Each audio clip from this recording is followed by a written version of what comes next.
अस्सलामुअलैकुम, कैसे हैं आप सब। आज मैं आपके साथ बादाम के शरबत की रेसिपी शेयर करूंगी। बादाम का शरबत हमारे दिमाग को ताकत देता है। ये शरबत स्टूडेंट्स के लिए तो बहुत ही बेहतरीन है। तो ये बादाम का शरबत पियेंगे तो उनके जहन को ताकत मिलेगी और वो अपनी पढ़ाई पे और ज़्यादा अच्छे तरीके से तवज्जो दे सकेंगे। और गर्मियों के लिए तो ये बहुत ही बेस्ट शरबत है। और आजकल तो गर्मियाँ भी इस कदर पड़ रही हैं, तो आप ये शरबत बना कर पिएँ, आपको बहुत ही ज़्यादा रिफ़्रेशिंग लगेगा। ये तो मलंगा है, पानी डालकर मिक्स कर देंगे और इसे थोड़ी देर छोड़ देंगे। ये मलंगा गर्मियों के लिए बहुत ही अच्छा होता है, हमारे पेट के लिए बहुत ज़्यादा फ़ायदेमंद है। इसे गर्मियों में आप ज़रूर इस्तेमाल करें। 2 मुट्ठी मैंने बादाम लिए हैं। इन बादाम को आप 2 तरीके से इसके अंदर डाल सकते हैं। तो इसको आप गर्म पानी में 5 मिनट के लिए बॉईल कर लें और फिर इसका छिलका उतार कर इसको पीस सकते हैं। और मैं इसे छिलके के साथ ही दरदरा सा पीस लूँगी। बादाम को मैंने थोड़ा सा दरदरा सा पीस लिया है। मैंने 1 किलो फ्रेश मिल्क लिया है। आप डब्बे वाला दूध भी ले सकते हैं, मैंने ये फ्रेश मिल्क लिया है। ये पहले से बॉयल मिल्क है। तो आप अगर फ्रेश मिल्क ले रहे हैं तो इसको पहले बॉयल कर लीजिएगा। दूध को मैंने हल्का गर्म कर लिया है।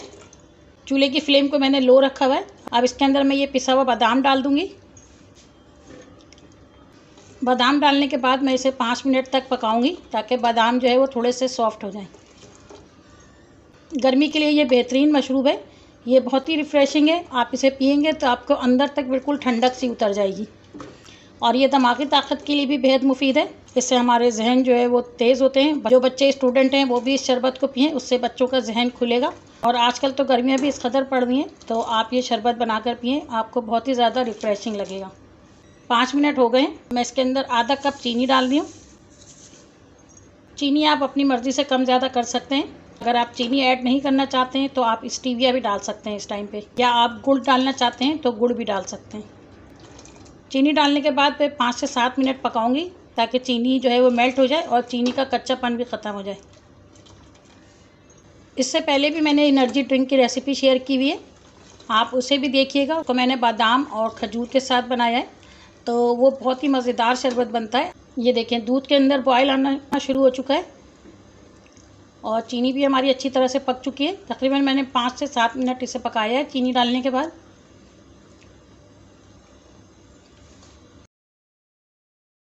दो चम्मच मैंने वनीला कस्टर्ड पाउडर लिया है। इसको थोड़ा सा पानी डालकर इसको मिक्स कर देंगे।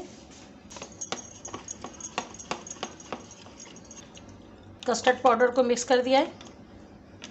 अब मैं इसके अंदर वनीला कस्टर्ड का जो मैंने घोला था वो डाल दूँगी।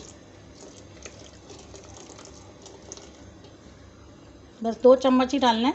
ये देखें, इतना थिक होना चाहिए, क्योंकि जब मैं बर्फ़ डालूँगी तो ये थोड़ा सा पतला हो जाएगा। बस 2 से 3 मिनट इसे पकाऊंगी और मैं चूल्हे की फ्लेम को ऑफ़ कर दूँगी। इसका बहुत ही अच्छा क्रीमी सा टेक्सचर आएगा। जब आप पिएंगे तो आपको बहुत ही मज़ेदार लगेगा। और खुशबू के लिए आप इसके अंदर केवड़ा भी डाल सकते हैं या इलायची पाउडर भी डाल सकते हैं। मैंने वनीला कस्टर्ड डाला है तो इसके अंदर वनीला की खुशबू खुद ही आ रही है, इसलिए मैं कोई भी एसेंस नहीं डालूँगी। 3 से 4 मिनट हो गए इसे पकते हुए। अब मैं चूल्हे की फ्लेम को ऑफ़ कर दूँगी और इसे ठंडा होने दूँगी। अच्छा, इसे ठंडा करते वक्त आप इसे बीच बीच में चलाते रहें ताकि इसके ऊपर पपड़ी जो बन जाती है वो नहीं आए। देखिए, शरबत ठंडा हो चुका है। अब इसके अंदर मैं कुछ चीज़ें और शामिल करूँगी। तो मलंगा डाल रही हूँ।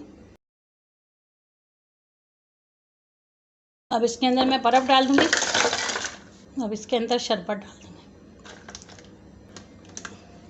बादाम का शरबत हमारे दिमाग को ताकत देता है। आप स्टूडेंट को ये शरबत बना कर दें। मैं इस टाइम पे इतना ही शरबत बना रही हूँ। ये शरबत अभी थोड़ा गाढ़ा लग रहा है, जब ये बर्फ़ घुलेगा तो ये थोड़ा सा पतला हो जाएगा। बर्फ़ घुल गई है तो ये थोड़ा पतला हो गया है। और अगर आपको बर्फ़ कम डालना है तो भी इसके अंदर थोड़ा सा दूध और शामिल कर लें तो ये थोड़ा सा पतला हो जाएगा।